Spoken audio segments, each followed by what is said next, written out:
going to walk you through this deck. It's a brief view on where the industry currently is at, the challenges facing us, and the future of this industry. Let me begin by saying na nakaposisyon yung Pilipinas sa napakaganda ng posisyon ng Pilipinas in terms of RCM and HIM. Napakarami nating resources. It's just na taka din na at the same time, napakalaki nung gap na pwede nating i-fill and yet we're not doing it.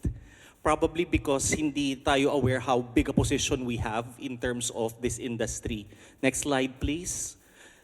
Ipe-present ko sa inyo yung posisyon ng Pilipinas, ano ang nangyayari elsewhere, at saka ano yung mga maaring entry point natin pagdating dito sa industry na to. Ito yung mga numbers natin. Ito yung galing sa PRC in the last 10 years just to show you how big an amount of a healthcare workforce we have. So this one is for the nursing licensure exam. In the last 10 years, nagkaroon tayo ng additional 155,000 na bagong nurses. Ang passing rate natin in that amount of time is 61%. Next slide, please. Sa medisina, nagkaroon tayo ng 36,000 na bagong doktor sa Pilipinas. Ang passing rate ng medisina sa atin nasa 70%. And finally, sa pharmacy, merong 27,000 na bagong pharmacists na pumasok sa workplace in the last 10 years. Ang passing rate ng pharmacy natin in the last 10 years is 70%. Bakit itong tatlong profesyon na to? Kasi sila yung pinakaakma para dun sa pinapadalang trabaho dito sa Pilipinas. Maya-maya makikita natin yon. So in total, next slide, in the last 10 years, nagkaroon ng 218,000 na bagong professionals. 71% doon, nurse. Right? Yan ang contribution natin sa mundo. Kasi alam naman natin yung mga nurses natin, hindi lang naman sa Pilipinas nag-e-ending. Next slide, please. True to that point, in 2022 alone, 7,700 yung mga nag-take ng NCLEX na Philippine-trained. And as of today, ito yung staggering. 51% ng lahat ng mga nag-NCLEX RN na foreign-trained, Pilipino. Would you imagine that? Next slide. Papres. This is from the Emmy Awards 6 years ago. Had a diversity problem, you know? I mean, can you believe they did 15 seasons of ER without one Filipino nurse? That's crazy. That's just crazy. Have you been to a hospital? That's crazy. There you go. True to the point na imposibleng ma-miss out mo ang isang Pilipino sa healthcare profession. Kasi, next slide please. Ito yung malaki nating contribution sa mundo. Right? Without any doubt, powerhouse ang Philippines pagdating sa production at training ng mga bagong healthcare professionals, not just for the local market, but for the abroad. Tayo yung main source. Ngayon, ito yung global demand projections in the next coming years. Galing to sa 2024 AAPC Medical Coding and Billing Salary Report. Yung AAPC, ito yung organization na nagla-license. And every year they come up with a projection. Ano yung nangyari the past year, ano ang mangyayari sa mga darating na panahon. Ito yung tatlong mahalagang pinoint out nila sa pinaka-latest na salary report nila. Number one, first block. Sinasabi na ang US Department of Labor na magkakaroon ng 7% average yearly growth in the healthcare business industry. That's a tad bit more than what they expect to grow, the kind of growth they're looking at for other career professions. Mas mataas yung growth sa healthcare. Second block, parang nire-reflect din niya yung sinasabi ng US Department of Labor. This one naman sa Bureau of Labor Statistics nila, sabi, there is a projected job growth for medical record specialists, which includes medical coders, by 7% through 2031, with an average of around 15,000 openings each year. And then at the other side of the scale, you have this reality happening. Across the US, there's a 30% shortage in medical coders. So paano yun? On the one hand, tumataas yung demand, and on the other hand, merong shortage. Hindi na fulfill yung demand na yun. And that is coming from AHIMA in April 2023. Next slide, please. Given that there is already a 30% backlog na hindi nila ma-fill upan doon because of, number one, karamihan ng mga nasa profession na to, may edad na, papunta na sa retirement. At hindi naman siya sexy na kind of job. Yun yun eh. You know, kids nowadays, sorry sa mga bata they would go into other things, but hindi na masyadong sexy to. So, ano ang solusyon na ginagamit para mapunan yung 30% na yon? Offshoring, right? Basically, most of the medical coding jobs are going to India. Siyempre, inuna ko lang ang Pilipinas, pero number one dyan, India. So, the Philippines, India, and most recently, Eastern Europe. Pumupunta na sa kanila. You have Poland, Bulgaria, Czech Republic, starting to pick up the work from the US hospitals. Next slide, please. Currently, bilang isang bansa, ano yung mga services na kino-cover natin? 4 yan.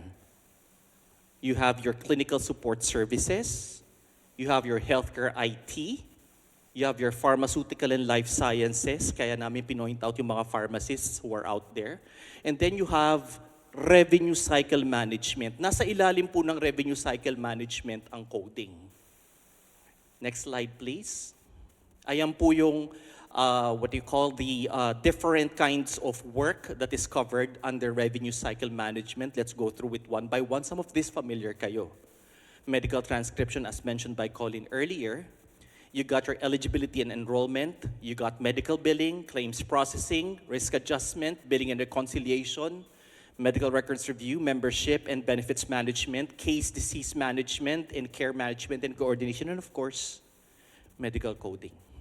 Madami po yung covered ng RCM. And the foothold really that you need to make para mapasok mo ang world ng RCM at HIM is to learn the codes. Because ito yung language ng RCM. What I'm saying is, people who go into medical coding may not necessarily stay in medical coding for the rest of their careers because there's so much room to grow. But where do you start and where do you start properly? Knowing the language. Because this runs across all of these different pillars. Kahit saan ka mag-touch dyan, tatamaan at tatamaan mo ang medical codes. Kasi ito yung engine ng kanilang revenue cycle. Got it, folks? Nakasunod po? Next slide, please.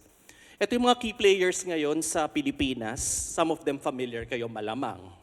So at the very end, pinakamalaki, Optum, you have Shearwater, R1, Cotiviti, Tenet, EXL. Baka sumama loob ng iba, hindi ko na na-include, kulang lang ako sa space. Pero ito po yung mga global brands na nandito ngayon sa Pilipinas. Yung iba po na kasama natin, katulad na Accenture, they also have medical coding right now, pero hindi kasi yun yung main na service na ino-offer nila. Next slide, please. Ano ang challenges ngayon sa mundo ng medical coding? I'm presenting you a series of points here. Yung healthcare revenue cycle management market, kasama doon ang medical coding, is expected to grow by almost 100 billion, po yun ha, billion dollars by 2026. Yung market ng North America na kinukunan natin na nagpapadala ng trabaho dito, which says that there are other markets that the Philippines has not explored even. So we're just concentrating on North America. It is already expected to reach 23 billion by 2028. That's 4 years away. Next slide. Ang bilang ng mga medical coders sa United States, estimate lang to kasi nga, yung iba coder biller, yung iba hindi naman license, but the estimate is around 215,000. Okay? I'd like to remind you, there's a 30% shortfall even with that 215,000. Hindi nila nagagawa. According to industry and estimates, India has the second largest pool of medical coders after the US with an estimate around 15 to 16,000 for India. And then for the Philippines, I am putting there a 2020 number because it's the last one that I was able to verify because back in 2020, I was part of the local chapter of the AAPC and I got to see the numbers. So back in 2020, it was just at 3,647. I'd be very happy if we are at if we are even at 5,000 now. Mahirap po talaga mag-produce ng medical coder dahil nga you have the cost, you have the time, requirement, plus you have you have to pass the exam in order to become one. Maraming gatekeepers siya. So kung babalik po tayo doon, yung pong number ng medical coders natin dito ay napakaliit pa rin kumpara sa total number ng ibang bansa. And even with that number, I do not believe we could even attend to the 30% shortfall. Next slide. Do know that around 95% of healthcare organizations, facilities, hospitals in that part of the world are already into some form of outsourcing. They're ready to send over their jobs to another market such as ours. As of 2023 though, it is estimated that 80% of the medical coding work is being outsourced from the US directly to India, and that's no surprise. The medical coding outsourcing market in our part of the world is expected to grow at 11% up until 2028. But then again, remember, 80% of that, if we do nothing about it, is still going to India. Next slide, please. Here's a challenge that the facilities have in which we could actually capitalize on. Nearly 70% of healthcare providers are dissatisfied with their current medical coding vendor. This is an opportunity for the Philippines because I could tell you from where we started that the kind of profile that we have in the Philippines is so different from what India offers. They offer the number, we offer a healthcare profile for the world. Next slide, please. What's the future going to be like for this industry? So I'm going to expand it first to the greater IT BPM, business process outsourcing field. So ito yung targets na sinet ng gobyerno natin for 2028. Ito yung 5-year plan. In 5 years' time, the target is for us to reach 59 billion in revenues, that our headcount grow to 2.5 million FTEs. This is for everything outsourcing. Currently, nasa 1.4 po tayo. So ito yung challenge. We grow an additional 1.1 million jobs in the next 5 years, and the target is to have half of that, 54%, be set in the countryside. Masyado Manila-centric yung mga outsourcing natin. Next slide, please. When we go to the healthcare subsector, tayo yon, kami yon, the target revenue is 6.7 million, and then the headcount is expected to grow to 290,000. Pakibalik po sandali sa previous slide. Tingnan niyo po yung difference kung gaano kaliit lang. Heavily tilted towards voice pa rin po ang Philippines. Maraming opportunities na naghihintay doon because we know too well na hindi masyadong technical ang voice. At ang voice prone to take over by automation. So it is high time also siguro for people in other industries to consider growing their skills into a more technical, a more niche kind of work. Next slide. Conclusions. Kasi 15 minutes lang daw eh. So, I know that you might have been nahilo na kayo sa numbers doon, but I want to bring it down to a few points. You could see very easily that there is a great amount of need for this kind of work. That need is already born out of a deficiency sa current requirement. Tapos dadagdagan mo pa ng growth, right? Yung Philippines nakaposition siya as the top source of healthcare professionals servicing many countries. It's something that we have not really explored to its full. And it's actually what you call the differentiator that we can offer para mapunta dito yung mga trabaho na napupunta elsewhere. Ang challenge, as you could see there, is maraming hindi agad-agad mapupunan ang mga needs sa medical coding because number one, it's highly niche, it's technical, tapos meron ka mga gatekeeper. Sinabi ko na earlier, you would need time, you would need resources, and you would need to pass the medical coding exam. Kaya nga hindi po siya sumasabog eh, kasi merong mga ganong gatekeepers. Ang punto po ng HIMTI is to somehow ease those pain points by offering courses that will allow Pinoy such as you, interested parties, to partake in the ongoing boom and forthcoming boom in the medical coding field. I would like also na isipin po ninyo yung takeaway na medical coding is but the start of it's but your entry point into this big world that's called HIM, Healthcare Information Management, and the even bigger world under which HIM falls under, which is Revenue Cycle Management.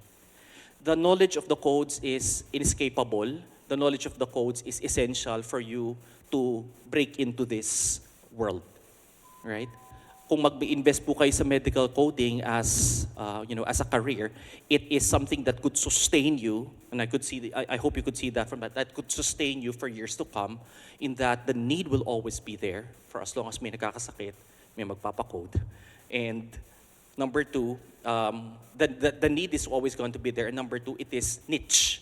It's going to be resistant to the advances happening right now, including AI.